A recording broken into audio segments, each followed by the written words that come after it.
Ni byiza cyane kuba mwumva ishuri. Uburyo umubiri wacu wikundira kuba nta kintu urimo gukora kandi ukabikururirwa n'ibyo ubonye cyangwa se wumvise uzabyumva cyane niba wicaye mu kazi ukumva imvura iraguye, urusaku rw'ibitonyanga ku mabati rwonyine rutuma wifuza kwiryamira. Bisa n'ibyumvikanisha ko ubunebwe buturimo muri twebwe ariko dutegetswe kuburwanya. Aba bashakashatsi b'Abanyakanada banzuye ko ikintu kiri mu bwonko bwa buri wese kimusunikira gushaka ibintu bitamuvunnye cyangwa se bidakubaganya umubiri we kimurimo, kandi cyavutse uko umubiri w'umuntu wagiye uhinduka mu kwirema kwawo. Dore uko umwe muri aba bashakashatsi witwa Mathieu Bourgogne abisobanura muri iyi nyandiko.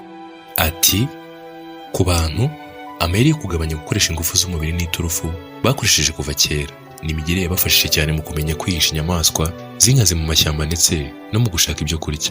Iyi niyo myitwarire twagumanye kuva mu bihumbi by'imyaka ishize. Bitewe n'uko umuntu ari inyamaswa idafite ingufu nyinshi z'umubiri ugereranyije n'izindi mu ishyamba, we yahisemo gukoresha ubwonko kurusha ingufu z'umubiri. Ibyo rero byagize ingaruka mu kurema ubunebwe mu birebana no gukoresha ingufu z'umubiri. Twese tuzi imvugo y'uko abishyize hamwe nta kibananira, l'union fait la force. Haba ku ishuri, mu kazi cyangwa se mu buzima busanzwe, twese tuzi ko iyo dukoreye hamwe n'abandi bituma buri wese mu bagize itsinda ashyira ingufu mu byo akora, maze bigatuma akazi gakozwe gatanga umusaruro ukenewe. Gusa ariko hari ubushakashatsi bwavuguruje ibi bugaragaza ko atari ko bimeze 100%. Abantu bakoze ubushakashatsi kuri iyi ngingo bashaka kureba niba kuko iyo umuntu akoze igikorwa ari wenyine aribwo akora igikorwa kinini, cyangwa se niba abantu benshi bishyize hamwe ari bo bakora igikorwa kinini. Bafashe umugozi ukomeye cyane bawuzirika ku munzani maze basaba abantu umwe umwe kugeza agakurura wa mugozi akoresheje ingufu zose ashoboye. Barangiza bakareba ingano y'ibiro yakuruye. Bafashe igiteranyo cy'ibiro buri wese yakururiye ari wenyine, ariko bakigereranya n'ibiro bose bakuruye bakurura icyarimwe, maze biza kugaragaza ko ibyo bakuruye bari hamwe ari bike cyane ugereranyije n'igiteranyo cy'ibyo buri wese yagiye akurura ari wenyine. Bisa n'ibigaragaza ko iyo umuntu ari wenyine akoresha ingufu nyinshi cyane, ariko iyo abantu bisanze bagomba gukorera hamwe hari abadashyiramo ingufu zihagije kubera ko baba bizeye ko abandi bari buzishyiremo. Bisa n'ibigaragaza ko twese ku rwego runaka dukorera ku jisho. Iyo abantu barimo gukora igikorwa kimwe bagikorera icyarimwe hahita havuka icyitwa paresse sociale, ubunebwe rusange. Ati uko abantu baba benshi ku murimo niko bagabanya umuhate wabo.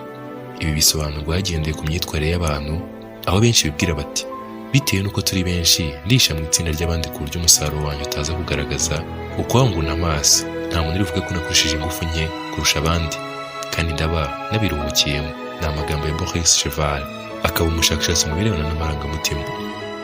Bisobanuye ko mu kazi gakorwa n'abantu benshi icyarimwe hari abavunika kurusha abandi, hakaba n'abihishe inyuma y'ingufu zakoreshejwe n'abandi, bityo bikitirirwa umusaruro wabonetse kandi mu by'ukuri nta ruhare runini babigizemo. Ibi bifitanye isano ya hafi no kuba atari abantu benshi bita cyane ku bikorwa biri mu nyungu rusange. Niyo mpamvu atari abantu bose babona imyanda mu muhanda ngo buname bayikureho, cyangwa se nibabona igikorwa rusange kirimo kwangirika ngo babe bakirengera. Mu buryo tutazi, buri wese barimo kwibwira ko ntawe uri bumunenge kubera ko barabizi ko atari ushinzwe ibyo bintu. Kugira ngo ufate icyemezo cyo kuba umunebwe cyangwa se cyo guhaguruka ngo ukore igikorwa runaka, ubwonko bwawe bukora akazi gakomeye cyane ku gukora amahitamo abiri tuba dufite mu mutwe.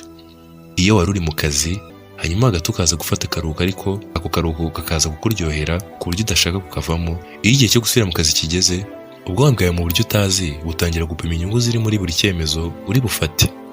Ku ruhande rumwe hari icyo bita système rationnel. Iki ni igihe ubwonko bwawe buri gushyira mu gaciro bushingiye ku bimenyetso bifatika n'inyungu zifatika zirimo ko gusubira mu kazi ari ingenzi cyane ku mibereho yawe n'ahazaza hawe, kandi nk'umuntu ugomba gukora kugira ngo ubeho. Urabira nk'umunyabyaha. Mwakoze kubana natwe, nawe utaha ku ishuri.